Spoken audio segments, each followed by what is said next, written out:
নমস্কার বন্ধুরা, মিঠাই and Mou lifestyle থেকে আমি মৌ তোমাদের সঙ্গে আছি এবং ভিডিও দেখার জন্য সবাইকে জানাই অনেক স্বাগতম। আজকে তোমাদের সাথে আমি একটা নতুন রেসিপি নিয়ে আসছি, লোভনীয় এবং জিভে জল আসার মতো একটা রেসিপি। সেটা হচ্ছে পাতি হাঁসের মাংস। কালারটা দেখে নিশ্চয়ই লোভ হচ্ছে তোমাদের, আসলে লোভ হওয়ার মতনই। তো এটা আমি রান্না করেছি, আর কীভাবে রান্না করলাম, কখন কি অ্যাড করেছি, তো সেগুলো তোমাদের সাথে এখন শেয়ার করব। তোমরা আমার সাথে থাকো এবং দেখতে থাকো। আমি এখানে আসলে গন্ধ ছাড়া পাতি হাঁসের মাংসটা রান্না করার চেষ্টা করেছি, কারণ গন্ধযুক্ত হাঁস আসলে পাতি হাঁসটা হাঁসের গন্ধের জন্য অনেকেই খেতে পারে না। তো সেই গন্ধটাকে দূর করার জন্য যা যা ব্যবহার করা দরকার সবগুলোই আমি এখানে ব্যবহার করেছি এবং সেগুলো তোমাদের সাথে আজকে শেয়ার করব। যারা কখনো হাঁসের মাংস গন্ধের জন্য খেতে পারো না তারাও খেতে পারবে, এতে টোটালি কোনো গন্ধই থাকবে না। তো চলে আসলাম, এই যে মাংসগুলো নিয়েছি আমি এখানে 1 কেজি পরিমাণ একটা হাঁসের মাংস নিয়েছি, আর কি মাংসটা ফুললি 1 কেজি পরিমাণ মাংস নিয়েছি। পাতি হাঁস এটাকে ছেলে কুটে বেছে এরকম পর্যায়ে এসছে। তো এর ভিতরে কিছুটা জল অ্যাড করে দিয়ে আমি দিয়ে দিয়েছি সম্পূর্ণ একটা লেবু 2 ভাগ করে। তারপরে দিলাম এই যে রসুন বাটা, 1 চা চামচের মতো রসুন বাটা, কিছু আদা বাটা। এই দুইটা দিয়ে আমি মানে সুন্দর করে ওর সাথে মাখিয়ে কিছুক্ষণের জন্য রেখে দেবো, প্রায় 10 থেকে 15 মিনিট ঢাকা দিয়ে রেখে দেবো, যার জন্য এর ভিতরে যে গন্ধটা ছিল সেই গন্ধটা চলে যাবে, টোটালি কোনো হাঁসের গন্ধ থাকবেই না। তোমাদের বলছি তোমরা ট্রাই করে দেখো, এরকমভাবে রান্না করবে, গন্ধ লাগবেই না, বুঝতেই পারবে না তোমরা হাঁসের যে গন্ধ সেটা পাবেই না। তারপর মশলাগুলো করে নিচ্ছি। দেখো আমি এই মাংসটাকে এই লেবু, আদা বাটা আর হচ্ছে তোমার রসুন বাটা দিয়ে 10 থেকে 15 মিনিটের জন্য রেস্টে রেখে দেবো ঢেকে।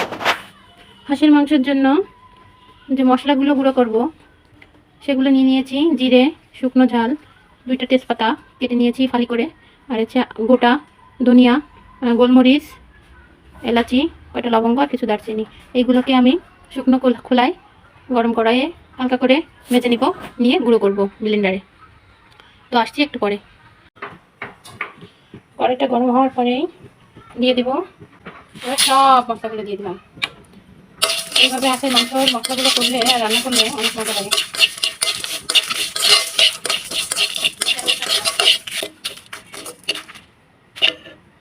এবার এটাকে মিক্সিতে গুঁড়ো করতে নিয়ে যাবো।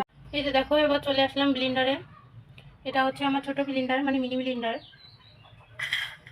তো আমি এটা দিয়ে আজকে গুঁড়ো করবো। এটা দিয়ে শুকনো মশলা গুঁড়ো করতে অনেক ভালো।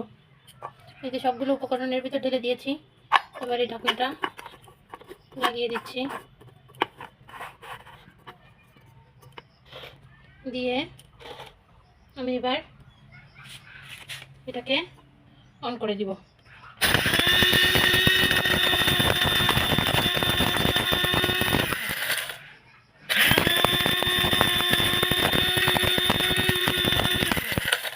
এইভাবে গুঁড়ো করে নেব।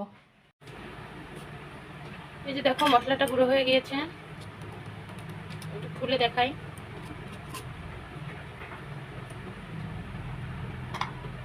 দেখেছ, সুন্দর একটা স্মেল আসছে। এটাই হাঁসের মাংসের ভিতরে আমি ব্যবহার করব। একটু হলুদ গুঁড়ো দিলাম, তেলটা গরম হয়ে গেছে, এর ভিতর ছেড়ে দিব আলুগুলো। আলুগুলো সাবধানে ছাড়তে হবে যাতে করে হাতে তেলটা ছিটে না লাগে। এই যে দেখো এরকম করে ছেড়ে দিয়েছি। এবার এটাকে এই যে নেড়ে চেড়ে নিচ্ছি। এগুলোকে একটু লাল লাল করে ভেজে নিতে হবে।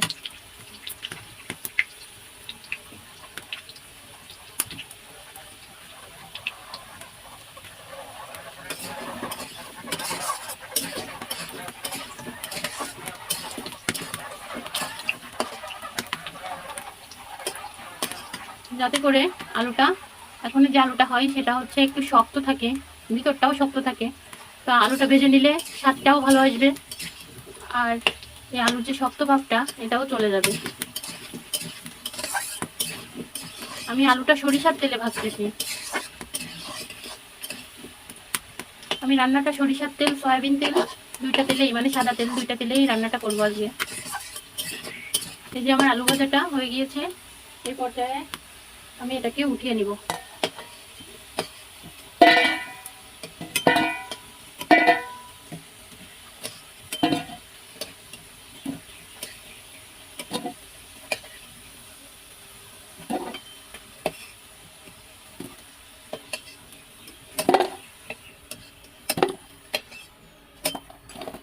যে আলুগুলো এই যে ভেজে নিয়েছি।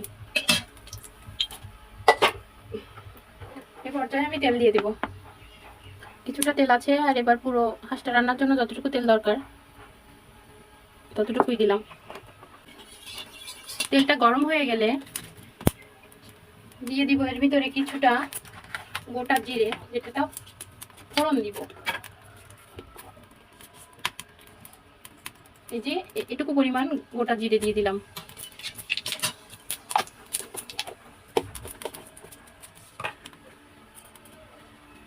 দিয়ে দিলাম একটা তেজপাতা এই যে কেটে, আর দিয়ে দিব কিছুটা পেঁয়াজ কুচি।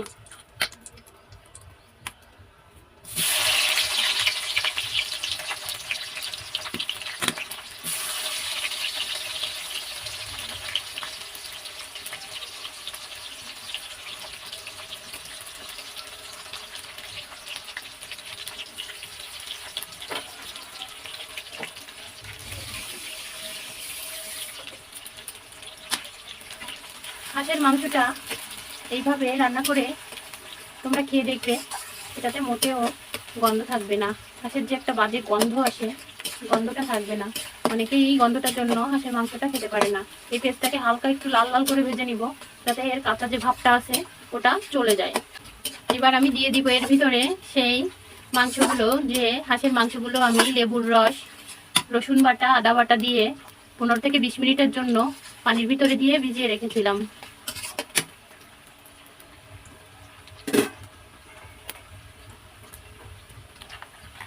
এই যে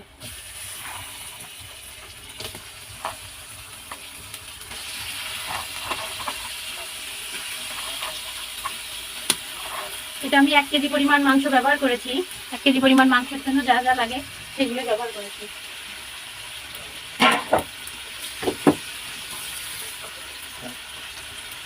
লেবুর রস আর আদা রসুন বাটাটা দিলে হাঁসের যে একটা বাজে গন্ধ থাকে, এই গন্ধটা চলে যাবে এবং মাংসটা খেতে অনেক স্বাদ হবে, সুস্বাদু লাগবে।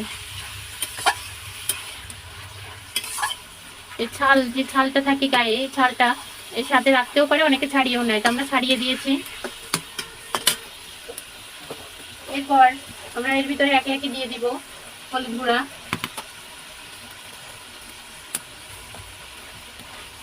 হলুদ গুঁড়া দিয়েছি আমি 2.5 চা চামচের মতো।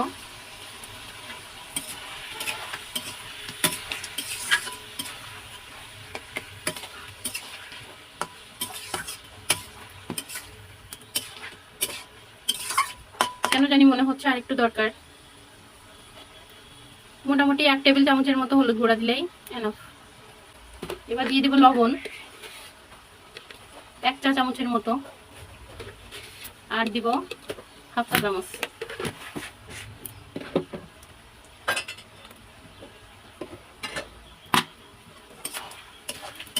দিয়ে এটাকে নেড়ে চেড়ে মিশিয়ে নিচ্ছি। ওদিকে আমি এই মাংসের জন্য কিছুটা মশলা করে নিয়েছি। সেগুলো হচ্ছে কিছু শুকনো মশলা, যেগুলোকে আমি গরম কড়াইয়ে ভেজে ব্লেন্ডারে করে সুন্দর করে গুঁড়ো করে নিয়েছি। এবার আমি একে একে যে বাটা মশলাগুলো আছে বা আদা রসুন পেস্ট, এগুলো আমি এর ভিতর দিয়ে দিব। প্রথমে দিলাম 1 টেবিল চামচের মতো রসুন বাটা, তারপর দিলাম 1 টেবিল চামচের মতো জিরে বাটা, এবার দিলাম 1/2 টেবিল চামচ না, 4 চামচের মতো আদা বাটা, আর 1 চা চামচ হচ্ছে শুকনো ঝাল বাটা। আপাতত এইগুলা দিয়ে আমি কষিয়ে নেব। আর আজকে আমি এই হাঁসের মাংসটাই চুই ঝাল ব্যবহার করব। তো 1 কেজি হাঁসের মাংসের জন্য 100 গ্রাম চুই ঝাল এনাফ। কেউ যদি আরো বেশি খেতে চাও তাহলে দিতে পারো। তো অনবরত নাড়তে থাকতে থাকতে হবে, যাতে করে তলায় না লেগে যায়। তলা যদি পুড়ে যায় বা ধরে ওঠে তাহলে কি হবে, তাহলে মাংসটায় বিচ্ছিরি একটা গন্ধ আসবে। আমি রান্নাটা কাঠের চুলাতে করছি। এবার এর ভিতর দিয়ে দিব কিছু আস্ত রসুন আর কেটে রাখা চুই ঝাল, এই যে রসুনগুলো দিয়ে দিচ্ছি।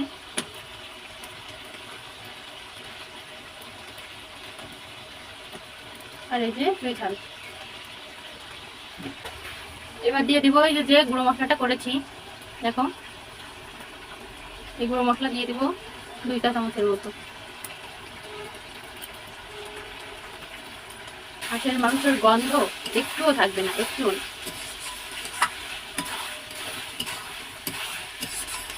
দেখো কি লোভনীয় কালার এসছে।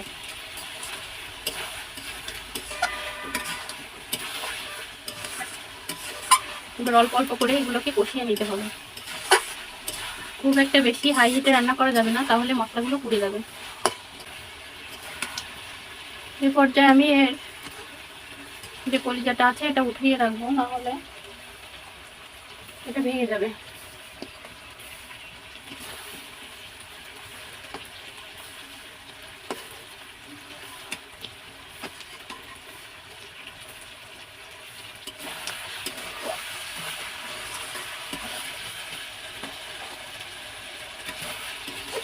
মশলাটা তলায় একটু ধরে ধরে আসছে, মানে লেগে লেগে যাচ্ছে।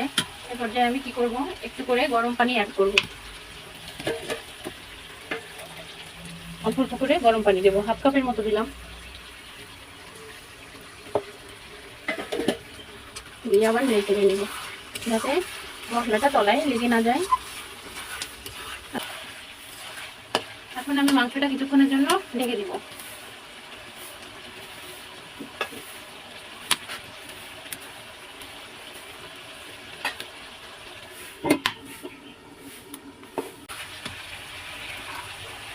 এবার এর ভিতর দিয়ে দিচ্ছি সেই ভেজে রাখা আলু আর যে কলিজাটা তুলে রেখেছিলাম সেইগুলো।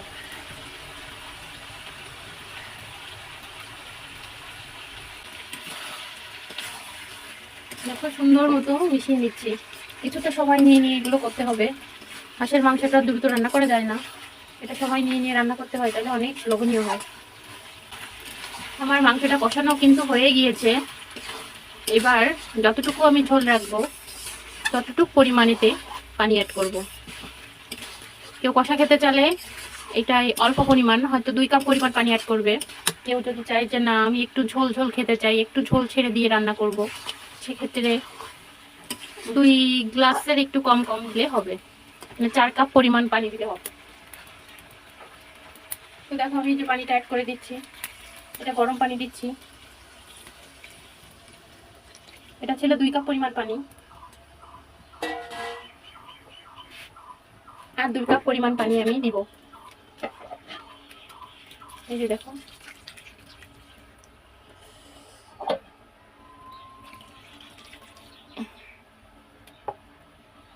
ব্যাস, পানি দেওয়া শেষ।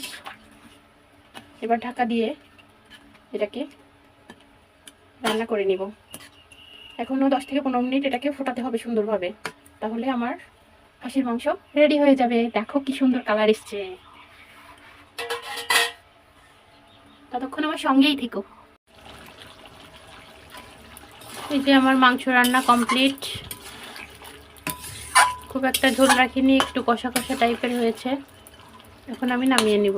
আর মাংসগুলো ওই যে সুন্দর গলে গিয়েছে।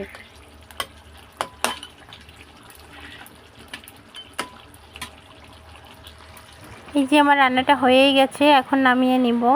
হাঁসের মাংস রান্না করতে 40-45 মিনিট সময় লাগে। আমি আসলে যতটা সম্ভব দেখানো যায় ততটা চেষ্টা করেছি। আর এটা একটু সময় নিয়ে রান্না করতে হয়, না হলে মাংসটা সুন্দরভাবে সেদ্ধ হয় না। তো আমি চেষ্টা করেছি যতটুকু সম্ভবের মেন যে ফ্যাক্টগুলো সেইগুলো দেখানোর জন্য। তো ভালো লাগলে অবশ্যই একটা লাইক করবে, কমেন্টস করবে, চ্যানেলটাকে একটা সাবস্ক্রাইব করবে, আর পাশে থাকা বেল আইকনটা প্রেস করবে, যাতে পরবর্তীতে দেওয়া ভিডিওগুলো অবশ্যই তোমরা পেতে পারো। আর কেমন হলো বাসায় রান্না করে খেয়ে আমাকে জানাবে। তো এতক্ষণ আমার সাথে থাকার জন্য সবাইকে ধন্যবাদ জানাচ্ছি। ভালো লাগলে অবশ্যই কমেন্টসে জানিও কেমন হলো। আর আমার পাশে থেকেও আমাকে সাপোর্ট করো, যাতে আমি পরবর্তীতে ভিডিওগুলো বানানোর জন্য আসলে উৎসাহ পাই। তো টাটা।